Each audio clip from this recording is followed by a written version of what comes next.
জয় শ্রী রাধে কৃষ্ণ। বন্ধুরা, এই দিব্যযাত্রায় আপনাদের স্বাগতম। হে কৃষ্ণ, আজ যে সব ভক্ত এই বাণী শুনছেন, তাদের জীবনে আপনার কৃপা যেন সর্বদা বিরাজ করে এবং সব কঠিনতা দূর হয়ে যায়। তো বন্ধুরা, আসুন আর দেরি না করে শ্রীকৃষ্ণের অমৃত উপদেশের এই অসাধারণ যাত্রা শুরু করি। শ্রীকৃষ্ণ বলেন, সুখী থাকতে চাইলে জীবনের সিদ্ধান্ত নিজের পরিস্থিতি দেখে নাও। যারা পৃথিবীকে দেখে সিদ্ধান্ত নেয়, তারা সবসময় দুঃখী থাকে। কে কি বলল তা নিয়ে ভাবো না, শুধু নিজেকে শান্ত রাখো। কারণ সূর্যের রশ্মি যতই তীব্র হোক না কেন, তা কখনো সমুদ্রকে শুকিয়ে দিতে পারে না। একটি পাখি অভিযোগ করল, হে আমার ঈশ্বর, অনেক কষ্ট করে আমি একটি বাসা বানিয়েছিলাম, আপনি ঝড় পাঠিয়ে দিলেন আর আমার ঘর ভেঙে গেল। উপরে থেকে একটি আওয়াজ এলো, তোমার বাসায় একটি সাপ ঢুকেছিল তোমাকে খাওয়ার জন্য, তাই আমি ঝড় পাঠিয়েছিলাম, যাতে তুমি জেগে ওঠো, উড়ে যেতে পারো এবং তোমার প্রাণ নিরাপদ থাকে। আমাদের জীবনে কত রকমের বিপদ আসে, আমরা জানতেও পারি না যে আমাদের পরমাত্মা কিভাবে আমাদের বিপদ থেকে রক্ষা করছেন।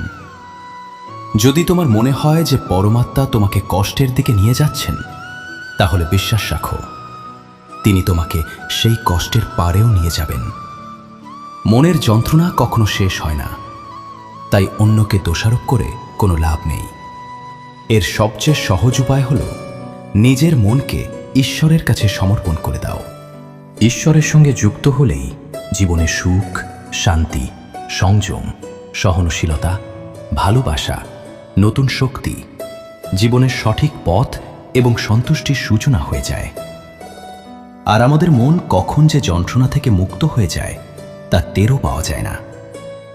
যদি ঈশ্বর তোমাকে বেশি অপেক্ষা করাচ্ছেন, তবে প্রস্তুত থেকো, কারণ তিনি তোমাকে তার থেকেও বেশি দিতে চলেছেন, যতটা তুমি চেয়েছিলে। যেমন মানুষ মৃত মানুষকে কাঁদ দেওয়াকে পুণ্য মনে করে, তেমনি যদি জীবিত মানুষকে সহায়তা করাকেও পুণ্য মনে করতে শুরু করত, তাহলে জীবন অনেক সহজ হয়ে যেত। জীবন নিয়ে এত বেশি চিন্তা করো না। যিনি জীবন দিয়েছেন, তিনি নিশ্চয়ই কিছু ভেবেই দিয়েছেন। তোমার অতীত হয়তো কষ্টে ভরা ছিল, কিন্তু আসন্ন আগামীকাল তোমার হাতেই আছে। মন অন্ধ, এর নিজের কোনো জ্ঞান নেই। মন কিছুই জানে না এবং সঠিক পথও দেখায় না। তাই অন্ধ মনের কথা শুনে গুরুত্বপূর্ণ কাজগুলো পিছিয়ে দেওয়া বন্ধ করো। সবসময় নিজের বুদ্ধি দিয়ে কাজ করো, মন দিয়ে নয়। কারণ অন্ধ মন সবসময় তোমাকে প্রয়োজনীয় কাজ করা থেকে বিরত রাখে। যখন আপনি বুদ্ধির মাধ্যমে জরুরি কাজগুলো করা শুরু করবেন, তখন ধীরে ধীরে আপনার মন আপনার বন্ধু হয়ে যাবে। কিন্তু এখন আপনার মন আপনার শত্রু হয়ে আছে, যা আপনাকে দিন দিন ধ্বংসের দিকে নিয়ে যাচ্ছে। মুখের ওপর সত্য কথা বলে দেওয়া এবং রাগ করে ফেলা মানুষ সেই সব মানুষের থেকে কোটি গুণ ভালো, যারা আপনার সামনে একরকম আর পেছনে আরেক রকম। কারো কষ্ট বোঝার জন্য মানুষের ভিতরের মানুষ থাকা জরুরি। কাক কোকিলের আওয়াজকে চাপা দিতে পারে, কিন্তু নিজের আওয়াজকে মধুর করতে পারে না। ঠিক তেমনি নিন্দা করা মানুষ ভদ্রলোককে বদনাম করতে পারে, কিন্তু নিজে ভদ্র হতে পারে না। যদি একাকিত্ব থাকে, তবে তাকে আশীর্বাদ মনে করো, কারণ পরমাত্মা তোমাকে নিজের উন্নতি করার জন্য একটু বেশি সময় দিয়েছেন। একা থাকার আনন্দ উপভোগ করতে শেখো, কারণ কেউই সারা জীবন তোমার সঙ্গে থাকবে না। সময়ের একটি খুব ভালো অভ্যাস আছে, যেমনই হোক তা কেটে যায়। সফল মানুষ সুখী থাকুক বা না থাকুক, কিন্তু যে মানুষ সুখী থাকতে জানে, সে অবশ্যই সফল হয়ে যায়। যখন সুখে থাকবে, তখন ঈশ্বরকে ভুলে যেও না, আর যখন দুঃখে থাকবে, তখন ঈশ্বরের ওপর বিশ্বাস রাখো। মানুষ রং বদলায়, কিন্তু মুরলীধর সময় বদলে দেন। মানুষের জীবন শুধু তার কর্মের ওপর চলে। যেমন কর্ম, তেমনি জীবন। যা করা হয়েছে তা অবশ্যই সামনে আসবে, কারণ কর্ম কারো আপন নয়। জীবন খুব সুন্দর, কখনো হাসায়, কখনো কাঁদায়। কিন্তু যে মানুষ জীবনের ভিড়ের মধ্যেও খুশি থাকতে পারে, জীবন তার সামনে মাথা নত করে। হারিয়ে পেয়ে যাওয়ার আনন্দই আলাদা, কেঁদে হেসে ওঠার আনন্দই আলাদা। হারা জীবনেরই একটা অংশ, কিন্তু হারার পর জেতার আনন্দই আলাদা। ভালো মানুষ হতে কারো নকল করার দরকার নেই। নিজেকে এত ভালো বানাও যে মানুষ তোমার নকল করতে শুরু করে। জীবন একবারই মেলে, এটা ভুল কথা। মৃত্যু একবারই মেলে, জীবন তো প্রতিদিনই মেলে। যেদিন তুমি নিজের হাসির মালিক হয়ে যাবে, সেদিন কেউ তোমাকে কাঁদাতে পারবে না। যদি কেউ তোমার কাছে কিছু চায়, তবে দিয়ে দাও, কারণ ঈশ্বর তোমাকে দেওয়ার দলে রেখেছেন, চাওয়ার দলে নয়। মনে রেখো, ভালো সময় দেখার জন্যে খারাপ সময়ও সহ্য করতে হয়। সবার সেবা করো, কিন্তু কারো কাছ থেকে আশা রেখো না, কারণ সেবার আসল মূল্য শুধু ঈশ্বরই দেন। সবসময় নিজের দৃষ্টি সেই জিনিসের উপর রাখো যা তুমি পেতে চাও, সেই জিনিসের উপর নয় যা তুমি হারিয়েছ। অন্ন ও জলের চেয়ে বড় দান নেই, আর মা বাবার চেয়ে বড় দেবতা নেই। জীবনের সবচেয়ে বড় গুরুমন্ত্র হল নিজের গোপন কথা কাউকে বলো না। প্রয়োজনের বেশি সম্মান ও সময় দিলে মানুষ তোমাকে তুচ্ছ ভাবতে শুরু করে। কখনো যদি তোমার পেছনে তোমার কথা হয়, ভয় পেও না, কারণ কথা তো তাদেরই হয় যাদের মধ্যে কিছু কথা থাকার মতো বিষয় থাকে। মনে রেখো, সফলতা কখনো চেয়ে পাওয়া যায় না, চেয়ে পাওয়া যায় শুধু ভিক্ষা। সাফল্য পেতে হলে তোমাকে নিজেকেই পরিশ্রম করতে হবে। ছোট ছোট ভুল থেকে বাঁচার চেষ্টা করো, কারণ মানুষ কখনো পাহাড়ে ধাক্কা খায় না, ছোট ছোট পাথরেই হোঁচট খায়। নিজের ভুল স্বীকার না করলে তুমি কখনোই ভালো মানুষ হতে পারবে না। দেওয়া শুরু করে দাও, আশা নিজেই শুরু হয়ে যাবে, সম্মানও সম্পদও। মনে রেখো, অপমানের প্রতিশোধ ঝগড়া করে নয়, সামনে থাকা মানুষের চেয়ে বেশি সফল হয়ে নেওয়া যায়। খারাপ কিছু করার চিন্তা এলে সেটাকে কাল পর্যন্ত পিছিয়ে দাও, আর ভালো কিছু করার চিন্তা এলে সেটা আজই করে ফেলো। সাথে থেকে যে প্রতারণা করে, তার চেয়ে বড় শত্রু আর কেউ হতে পারে না। আর যে আমাদের সামনে থেকেই আমাদের খারাপ দিকগুলো বলে দেয়, তার চেয়ে বড় বন্ধু আর কেউ হতে পারে না। মনে রেখো, সোজা কথা বলা মানুষটা তিক্ত হতে পারে, কিন্তু সে বিশ্বাসঘাতক নয়। তোমার খারাপ অতীতকে ত্যাগ করো, কারণ তার প্রভাব ভবিষ্যৎকে বিষাক্ত করে দেবে। জীবন বাঁচার দুইটি উপায় আছে। একটি হলো যা পছন্দ তা অর্জন করা, আর অন্যটি হলো যা অর্জন করেছ তাকে ভালোবাসতে শেখা। কোনো জিনিসের মূল্য পাওয়ার আগে বোঝা যায়, আর মানুষের মূল্য হারানোর পরে বোঝা যায়। বিনামূল্যে শুধু মা বাবার ভালোবাসা পাওয়া যায়। এই পৃথিবীতে বাকি সব সম্পর্কের জন্য কিছু না কিছু মূল্য দিতে হয়। অপমানের জবাব এমন সম্মানের সঙ্গে দাও যাতে সামনে থাকা মানুষটাও লজ্জা পায়। তুমি যতদিন তোমার কষ্ট ও সমস্যার জন্য অন্যকে দায়ী করবে, ততদিন তুমি কখনোই তোমার সমস্যাগুলো দূর করতে পারবে না। যথাসম্ভব বেশি শোনো এবং যতটা সম্ভব কম বলো। হয়তো সেই কারণেই ঈশ্বর আমাদের দুইটি কান আর একটি মুখ দিয়েছেন। বারবার ক্ষমা করো, কিন্তু বিশ্বাস শুধু একবারই করো। জীবনে কখনো কাউকে এতটা গুরুত্ব দিও না যে সে তোমার মুখের হাসিটাই কেড়ে নেয়। নিজের সাফল্য সেই মানুষই অর্জন করে যে সময় ও পরিস্থিতির উপর কাঁদে না। কিছুই স্থায়ী নয়, নিজেকে অতিরিক্ত চাপ দিও না, কারণ পরিস্থিতি যতই খারাপ হোক তা একদিন বদলাবে। সময়ের সঙ্গে সঙ্গে অনেক কিছু বদলে যায়, মানুষও, পথও, অনুভূতিও, আর কখনো কখনো আমরাও। তুমি আজ যা করেছো একদিন সেটাই তোমার সঙ্গে হবে, এটাই নিয়তির নিয়ম। হতে চাইলে কারো অভাব হও, প্রয়োজন নয়, কারণ প্রয়োজন তো যে কেউ পূরণ করতে পারে, কিন্তু কারো অভাব কেউ পূরণ করতে পারে না।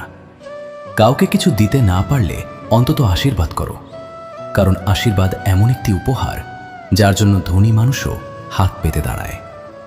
যেখানে মনে হয় আমাদের কারণে অন্যদের কষ্ট হচ্ছে, সেখান থেকে সরে যাওয়াই ভালো। প্রতারণা, কপটতা আর পাপ ততটাই করো যতটা তুমি নিজে সহ্য করতে পারবে, কারণ প্রকৃতি কাউকে ছেড়ে দেয় না। সবার হিসাব এই পৃথিবীতেই হয়ে যায়। যদি তোমার কোনো শত্রু না থাকে, তবে এর মানে তুমি সেই জায়গাগুলোতেও চুপ ছিলে যেখানে সত্য বলা খুবই জরুরি ছিল। ভালোবাসা বিনামূল্যে হলেও এই পৃথিবীর সবচেয়ে দামি সুখ। জীবনে এখন পর্যন্ত এতটাই বুঝেছি যে কিছু গভীর সম্পর্ক দুর্বল মানুষের সাথে হয়, যারা খেলনার মতো বিশ্বাস ভেঙে দেয়। বৃষ্টি আর রোদ দুটো একসাথে মিললেই রংধনু তৈরি হয়। তাই সুন্দর জীবনের জন্য সুখ আর দুঃখ দুটোই দরকার। মানুষ তখনই চিন্তা আর দুশ্চিন্তায় থাকে যখন সে নিজের জন্য কম আর অন্যদের জন্য বেশি বাঁচে। যে মুহূর্ত তোমাকে আঘাত দেয় তাকে খারাপ বলো না, বরং সেই মুহূর্তকে মূল্য দাও, কারণ সেটাই তোমাকে বাঁচার নতুন পথ শেখায়। তোমার সাফল্যে তারা অংশ নেয় যাদের তুমি ভালোবাসো, আর তোমার সংগ্রামে তারা পাশে থাকে যারা তোমাকে ভালোবাসে। যে সবচেয়ে বেশি ভেঙে পড়েছে, সেই মানুষটাই আবার সবচেয়ে সুন্দরভাবে গড়ে ওঠে। এটাই জীবনের সত্য। কিছু ভুল সিদ্ধান্তই জীবনের আসল মানে শেখায়। সম্পর্ক ধরে রাখা শুধু একটি শর্ত আছে, কারো ত্রুটি নয়, তার ভালো দিকটা দেখো। কোনো প্রয়োজন ছাড়াই মানুষের খোঁজ নেওয়া একজন ভালো মানুষের পরিচয়। সবসময় আশা ঈশ্বরের উপর রাখো, কারণ এই পুরো পৃথিবীতে যত দ্রুত ঈশ্বর খুশি হন, তত দ্রুত আর কেউ খুশি হয় না। যার মন শান্ত, যে মানুষ কথা বলার সময় ও কাজ করার সময় শান্ত থাকে, সেই সত্যকে পেয়েছে এবং দুঃখ কষ্ট থেকে মুক্ত হয়েছে।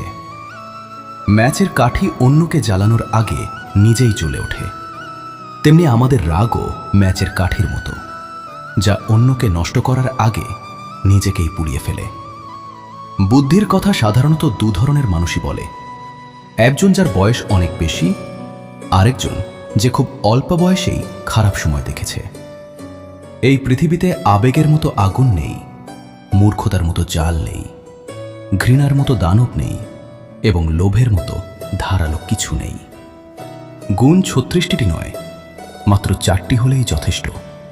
ভালো ব্যবহার, পরিষ্কার নীতি, সৎ হৃদয় এবং সততা। যেদিন তুমি বুঝতে পারবে যে তোমার ছাড়া এই পৃথিবীতে আর কেউ নেই, সেই দিন থেকেই তোমার আসল জীবন শুরু হবে। অতিরিক্ত আশা আকাঙ্ক্ষাকে থামাও, মনের শান্তি আবার ফিরে আসবে। কিছু মানুষ সব সময় হাসতে থাকে, কারণ তারা জানে তাদের কষ্ট বোঝার মতো কেউ নেই। কাউকে মনের কথা বললেও সে হয়তো তা নিয়ে মজা করবে। যে অন্যের অধিকার ও সুখ কেড়ে নেয়, তার সুখের আয়ু খুবই কম হয়। সম্পর্ক টিকিয়ে রাখতে অনেক নম্রতা দরকার। ছল কপট দিয়ে তো শুধু মহাভারত রচনা হয়। সবসময় সেই কাজ করো যা সঠিক, সেটা করো না যা শুধু সহজ। দারিদ্র্য এবং দারিদ্র্য থেকে শেখা শিক্ষা মানুষকে ভিতর থেকে বদলে দিতে বাধ্য করে। যেভাবে তুমি কথা বলো, সেভাবেই অন্যের কথা শুনতেও পছন্দ করো। ঈশ্বরকে তোমার সবচেয়ে কাছের বন্ধু বানিয়ে নাও, কারণ পরমাত্মাই একমাত্র এমন সঙ্গী যিনি তখনও পাশে থাকেন যখন পুরো পৃথিবী আমাদের ছেড়ে যায়।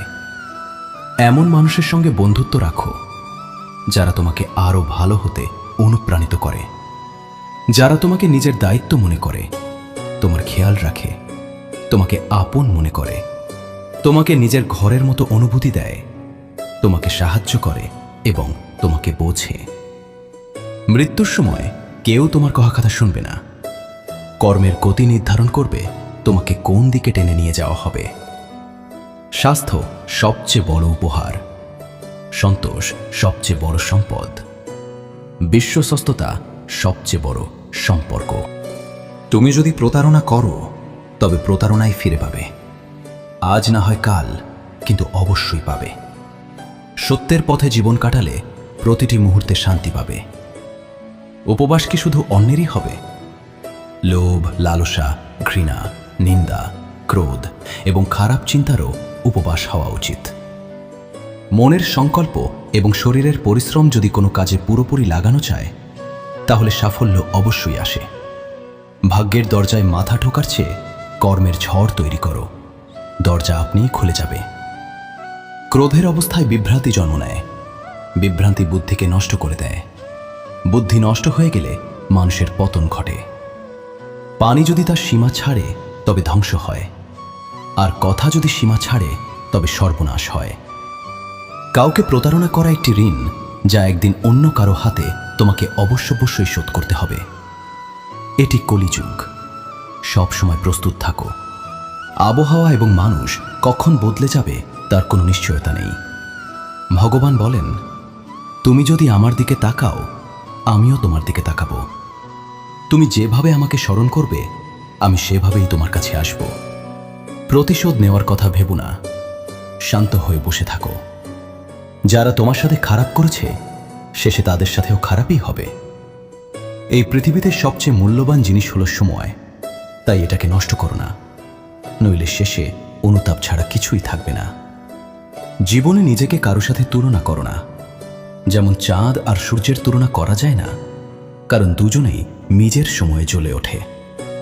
যদি কোনো কাজ করতে ভয় লাগে, তবে মনে রেখো, এই ভয় প্রমাণ করে তোমার কাজটি সত্যিই সাহসিকতায় ভরা। যাদের স্বপ্ন উঁচু এবং বড় হয়, তাদের পরীক্ষাও কঠিন হয়। পাহাড়ের উচ্চতা তোমাকে এগোতে বাধা দেয় না, বরং তোমার জুতোর ভিতরে থাকা ছোট কঙ্করই তোমাকে থামিয়ে দেয়। সেই কঙ্করটা ফেলে দাও। শুধু মৃত মাছই পানির স্রোতে ভেসে যায়। যে মাছের মধ্যে প্রাণ আছে, সে নিজের পথ নিজেই তৈরি করে। তোমার সাহসকে বলো না তোমার সমস্যা কত বড়, বরং তোমার সমস্যাকে বলো তোমার সাহস কত বড়। সাহস কত বড়। সফল সে নয় যে নিজের শত্রুদের উপর বিজয় লাভ করে, বরং সফল সেই যে নিজের ইচ্ছাগুলোর উপরও বিজয় লাভ করতে পারে। যদি শুধুমাত্র এই কারণে আপনি আপনার স্বপ্নের উপর কাজ করা বন্ধ করে দেন যে কেউ মনে করে আপনি তা করতে পারবেন না, তাহলে সেটি আপনার স্বপ্ন নয়, সেটি কেবল আপনার একটি ছোট্ট ইচ্ছা। যারা আপনাকে কাছ থেকে চেনে না, তাদের কথাকে হৃদয়ে নেবেন না। সামনে এগিয়ে যান এবং কিছু করে দেখান। জীবনে ভালো মানুষের খোঁজ করবেন না, বরং নিজেই ভালো মানুষ হয়ে উঠুন। আপনার সাথে দেখা করে হয়তো কারো খোঁজ পূর্ণ হয়ে যাবে। যদি আপনি উড়তে না পারেন, তবে দৌড়ান। যদি দৌড়াতে না পারেন, তবে হাঁটুন। যদি হাঁটতেও না পারেন, তবে হামাগুড়ি দিন। কিন্তু সবসময় সামনে এগিয়ে যেতে থাকুন। একবার একজন গুরু তার শিষ্যদের জিজ্ঞেস করলেন, তোমরা কি জানো আমাদের ভিতরে একটি বড় যুদ্ধ সবসময় চলতে থাকে? যখন সব শিষ্য চুপ রইল, তখন গুরুজি বললেন, আসলে সবচেয়ে বড় লড়াই আমাদের ভিতরে থাকা দুটি নেকড়ের মধ্যে। একটি কালো নেকড়ে, যে রাগ, হিংসা, অহংকার, দুঃখ, লোভ, চুরি ও মিথ্যার ভাষা বলে। আরেকটি সাদা নেকড়ে, যে আনন্দ, প্রেম, দয়া, চিন্তা এবং সদ্ভাবনার ভাষা বলে। এই লড়াইয়ের শব্দের মধ্যেই আমরা আমাদের মনের যে শান্তি আগে থেকেই আছে তা ভুলে যাই এবং সেটিকে অন্য কোথাও খুঁজতে চেষ্টা করি। গুরু বললেন, আমাদের মধ্যে কেউই এই লড়াইয়ের শব্দ থেকে বাঁচতে পারি না। এই লড়াই আমার ভেতরেও চলছে এবং তোমাদের ভেতরেও চলছে। শিষ্যরা গুরুর কথা মন দিয়ে শুনে জিজ্ঞেস করল, গুরুজি, তাহলে এই লড়াইয়ে জয় কার হবে? গুরুজি বললেন, সেই নেকড়েই জিতবে যাকে তুমি খাওয়াবে। খাওয়ানোর অর্থ হলো আমাদের কাছে মনোযোগ দেওয়ার শক্তি আছে। আমরা যে নেকড়ের কথায় মনোযোগ দেব, সেই নেকড়েই বড় এবং শক্তিশালী হয়ে উঠবে। তাই সবসময় রাগের আগে দয়া বেছে নেওয়া উচিত, লোভের আগে উদারতা, চিন্তার আগে শান্তি এবং স্থিরতা, আর হিংসার আগে সদ্ভাবনা বেছে নেওয়া উচিত। এভাবে করতে করতে আমাদের মন নিজে থেকেই আনন্দিত থাকতে শুরু করে। যেমন শরীরকে বিশ্রাম দিলে তা নিজে থেকেই সুস্থ হতে শুরু করে, তেমনি যখন মনকে শব্দ থেকে বিশ্রাম দেওয়া হয়, তখন সেটিও ধীরে ধীরে নির্মল হয়ে যায়। তো বন্ধুরা, এই ভিডিওতে আজ এতটুকুই। আশা করি এই ভিডিও থেকে আপনারা অনেক কিছু শেখার সুযোগ পেয়েছেন। আমরা আবার একটি নতুন ভিডিও নিয়ে দেখা করব। ততক্ষণ পর্যন্ত ধন্যবাদ।